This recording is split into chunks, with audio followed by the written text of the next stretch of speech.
Hey guys, what's going on? Welcome to the channel. Today we're going to be doing a video about some of the best meta decks in the current meta. And the current meta is that Goblin Sapper meta. You can't escape it. They're everywhere.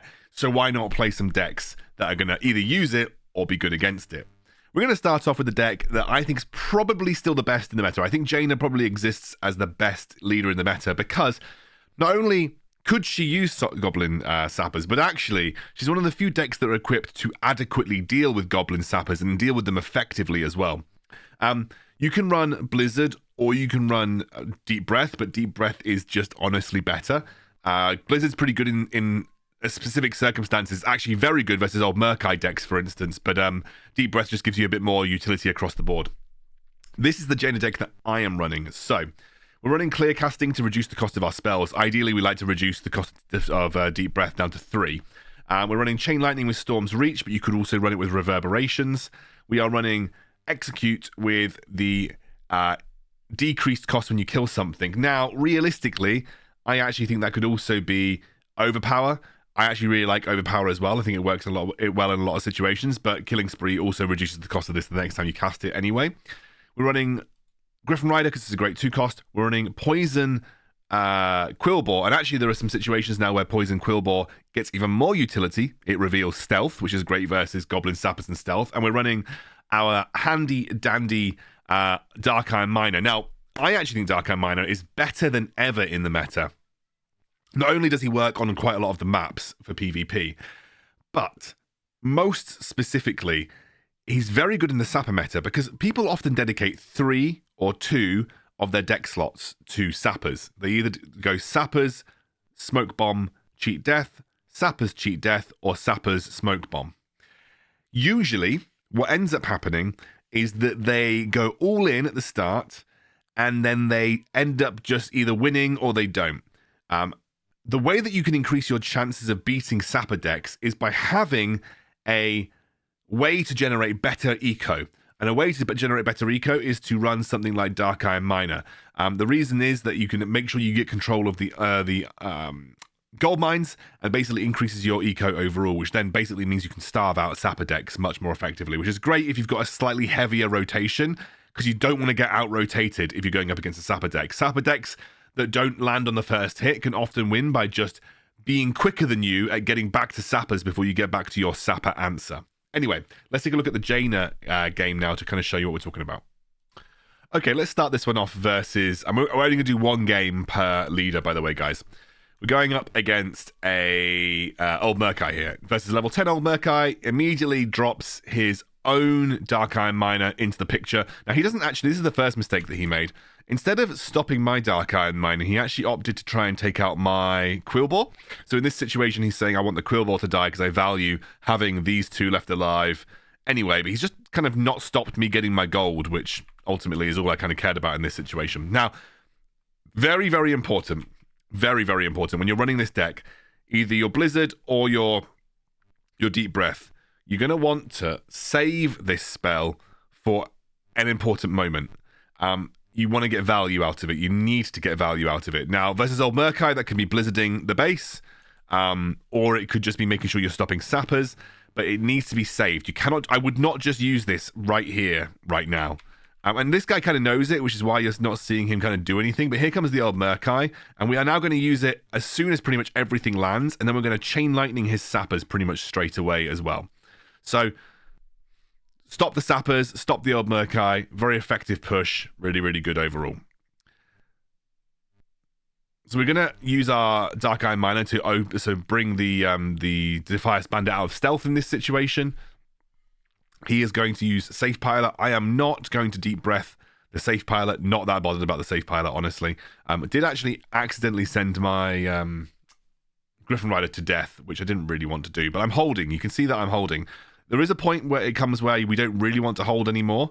And so in this situation, I'm just saying, okay, what I'm going to do is I will do that. He's now probably seen me use my Deep Breath and has said, okay, this is now the time for me to go back to old Murk Eye, which he is going to do. That's okay, because I have got a relatively quick cycle. And so what I've done is I have actually cycled back to Deep Breath in this situation, clear out the old Murk Eye, which is the biggest problem. And he's sort of saying, okay, well, he's obviously just used his deep breath, won't have his option to deal with my sappers. I do have the option to deal with the sappers with my chain lightning, which is why chain lightning is so important to run in this meta. If you're not running chain lightning, you're making a massive mistake. You kind of really need to run chain lightning in this meta. So, going to carry on. We're slowly chipping away at his base. In the time being, you can notice that I'm not using my chain lightning. I don't want to use my chain lightning in this scenario. Obviously, I can't hold on to my spells forever, but I have a lot of gold left on the map, and he's not particularly doing anything of note. So I am going to use it here, just because I might as well. He was waiting for me to use it. You could see that he was waiting for me to use it. And now he's going to use those sappers. Now we have to kind of cycle back in this situation. So what I'm going to do is I'm going to get back to my Jaina. I'm going to put her away from old Murk Eye.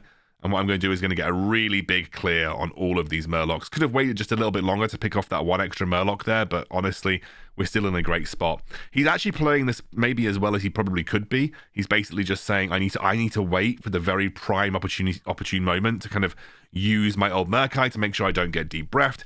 But ultimately, I'm just making sure that I have answers at every given opportunity. I'm just waiting for those to actually come down. Now, I'm actually using Chain Lightning here, which may indicate to him that he wants to go ahead and use his sappers, which now this is where I have to be a little bit careful, because this is the first time in the game that I have used Chain Lightning outside of dealing with sappers. Now, I'm still waiting for his old Murk Eye to come down. Obviously, in this situation, here comes the old Murk Eye once again. So we're just going to keep waiting. So I just heard one of my sons crying. Now, I thought the best opportunity in this situation was to go and use it on the left-hand side to stop his old Murk Eye from actually getting to the base, which I did. Storm's Reach, incredibly useful, ensuring that we're always able to clear the sappers out and get some extra benefit out of our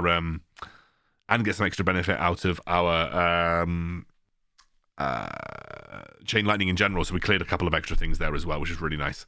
He's gone for another old Murk Eye here.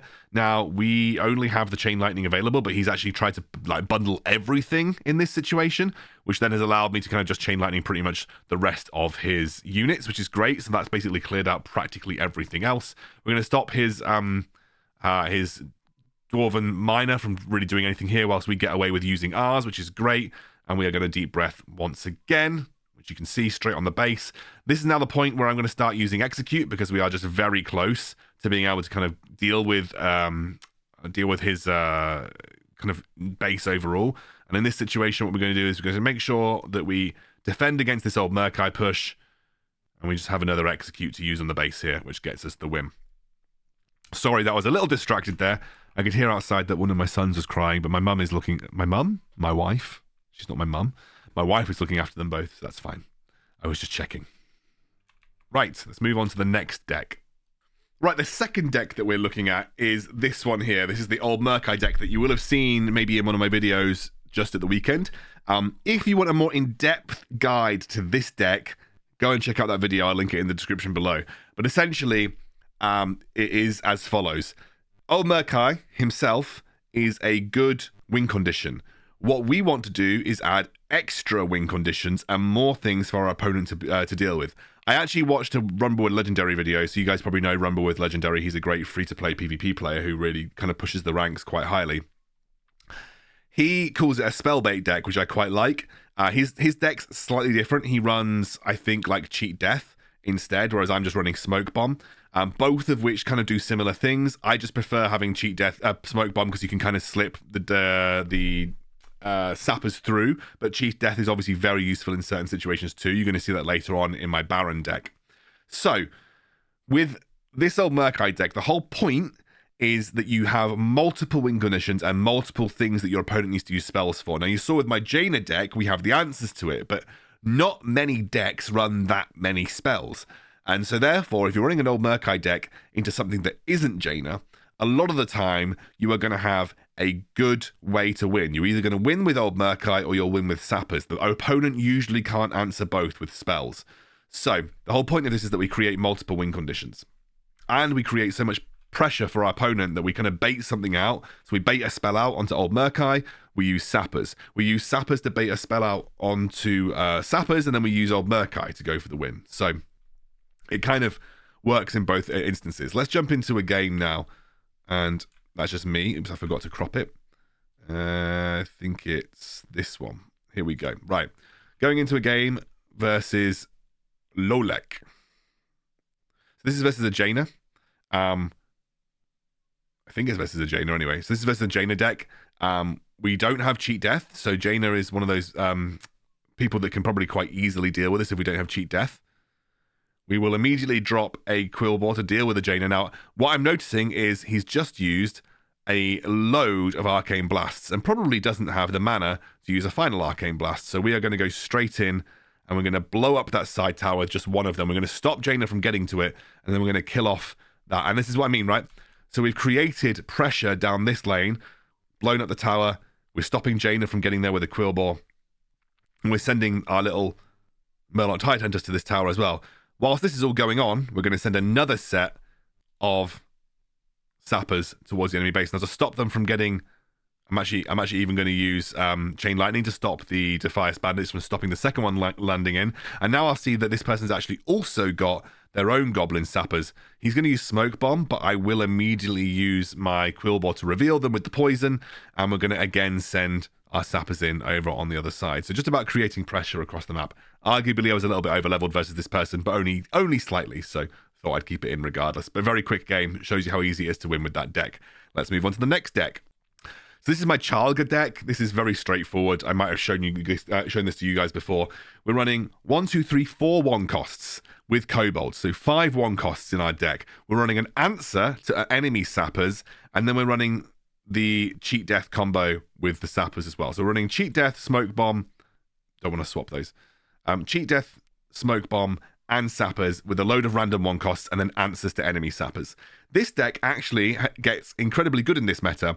This deck is better versus other Sapper decks because the way this deck usually loses is you don't get Sappers to land the first or the second time, and then you just get crowded out. You lose all the chests, you lose all the gold, there is nothing you can do. With this deck now, and with there being so many Sappers in the meta, you have a good way to cycle to an answer for Sappers, and you can outcycle your opponent because not many decks in the game can have 5 1 costs because no other leaders can cost 1, apart from Maiev, but you have to spend a load of gold to get Maiev to 1. So we have a natural 1 cost leader, we've got 3 1 cost minis, and then we've got a Kobold at 1 cost. So that's 5 1 costs that we cycle into the deck, which makes this an incredibly quick cycle deck, and I'm going to show you that in this video now. I can't remember who we were versus. So we're going to just play Sappers straight away because why not? We're not going to use Smoke Bomb just yet. We will use it now. Oh, wait. Sorry. This is the guy that was AFK. Yeah, this guy was AFK. Let's go to the next one. Same map. Okay, see, this is why I got confused. It was the same map. All right. We're dropping Defias Bandits again. We'll back them up with the Charlga. We want to get the first chests if we can. We're going to send Sappers in now. Now, he's going to send this wolf towards my Sapper, so I have to use my Chain Lightning. Now, I have to cheat death this as well, because obviously we have the... we obviously had the safe pilot landing, so we had to cheat death that in that situation. We are going to defend this tower as well. We don't want to lose this tower. Drop the Sappers behind. Use Smoke Bomb to get them past pretty much everything. Once they are past everything, and as soon as they start to come out of stealth, we're going to cheat death them. Now, one of them will get stunned here, but the second one will land, and we get a win. Not much more to say about it. We just outcycled our opponent in that situation. They also weren't running an answer, but again, I've done a video on this Charlga deck. I might do another video on this Charlga deck. It's all about outcycling. So I've shown you this Charlga deck versus Blizzards, etc. Just about outcycling your opponent. Basically, spam Sappers as much as possible in that deck, and you'll probably get your wins. Okay, finally, this Baron deck. There are more decks in the meta that can work, but these are the 4 that I'm particularly liking. I haven't actually played Hogger. I actually don't think Hogger's that good now that we're in the Sapper meta. The reason I don't think Hogger's that good is there you don't have time. There is no time to cycle Hoggers. You can very rarely ever get to the point where you're able to consistently cycle Hoggers. Anyway, let's look at this Baron deck. So, this Baron deck can effectively run the Cheat Death combo, and the rest of it is, again, just map control. You actually have the luxury of having Skeleton Mages with Baron, so you get a little bit of extra map control. You can be much more competitive over chests. There is a change that you could potentially swap out Dark Iron Miner for the Quillbore, but I quite like Quillbore just to kind of, reveal enemy Sappers as well, which can be really useful. There is a reason that I'm running Griffin Rider. The reason that we run Griffin Rider in this deck is because if we didn't run Griffin Rider, we would have nothing to deal with air. The other option you could run here is Murloc Tidehunters. But you need something to deal with air. So this slot has to go towards dealing with air. You could also run a safe pilot if you wanted to, but that just makes the deck a bit expensive. And of course, we're running Chain Lightning. Now, I accidentally ran Reverberations. Didn't mean to run Reverberations. I usually run Storm's Reach, but you're going to actually find out that it saved me in the game.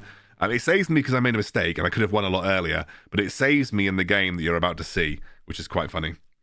Right. Is this the right one? Yes. Okay. So, immediately start, and we're going to just drop a Baron going towards their base. They will drop a level 10 Jaina on me. So this guy's got a legendary Jaina. We will stop the Jaina from attacking my Baron by using a Quillbore to draw her attention, and then we'll just use Chain Lightning immediately to deal with the Sappers. Now we're going to drop our own Sappers in this situation. What we're going to do is we're going to cheat death them prematurely, because there comes the dragons, the Deep Breath. So actually using that there actually worked out really well for me. Now I'm going to use my own Quillbore to reveal them, and I stop one of them from landing, which is really good. But unfortunately, got a little bit outcycled in that situation. We've got another Quillbore coming down. Hopefully that draws the attention, but what I'm going to do is I'm going to wait. I'm going to stealth these guys pretty much immediately, and I'm waiting for the Deep Breath to come out, which it does, and just as it lands, I'll let both of my Sappers with the Cheat Death get through. Here is where I made the mistake. In this situation, what I should have done was just use my Reverberations on the base. This guy is 2 Chain Lightnings away from death. You're going to notice this in a minute, that I mess up again. This guy's basically 2 Chain Lightnings away from death. I'm going to do this here. I'm going to use my Smoke Bomb. There's the Chain Lightning. Now, if I'd just waited here, if I'd done it earlier, this wouldn't have been so close. But as you can see here, it got a little close, and Reverberations actually saved the day for me. I kind of misplayed. I could have defended a bit better, but just showcases that this works really well. And I just realized I've shown you that without... What was I actually doing? I need to double check that I wasn't doing anything weird. No, I was just looking desperately, sadly into the camera. Bloody hell. You guys couldn't see me talking like that at all. Never mind. There you go. There's your decks. Have fun. Enjoy this meta. It's kind of fun, to be fair. It's kind of fun.